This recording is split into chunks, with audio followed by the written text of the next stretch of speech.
No, you're grabbing it. So I'm going to confirming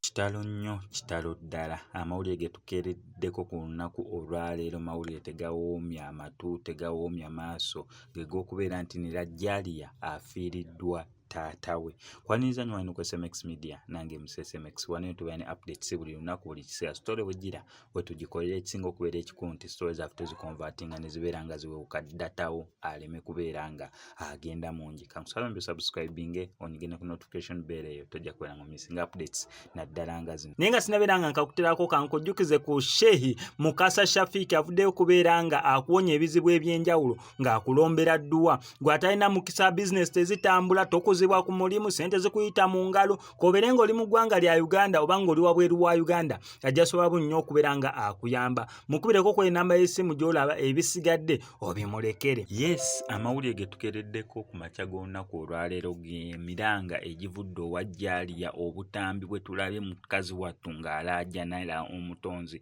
ng'ategeeza eggwanga oba ng'atubikira eggwanga lyonna okutwaliza owamu nga taata we wabadde amaze okubeera nga assa omukka gwe ogw'enkomerero. Wano ku SMX Media story ebeera yakatandika tukugambirawo nti tugenda beera nga tukola follow up paka byonna byonna we bigenda okubeera nga bigenda mu maaso. Enteekateeka ebimusse wano ku SMX Media ogenda kubeera nga obifuna bulungi, naye essaawa eziriwo miranga na biboowe mabiwulire ga nnaku nnyo nnyini ddala obutambika mbukutereko nawe osobola okubeera nga obwerabirako.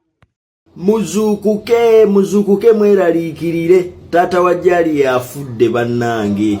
Bambi Jaliya Mukama akugumye ffenna ly'ekkubo.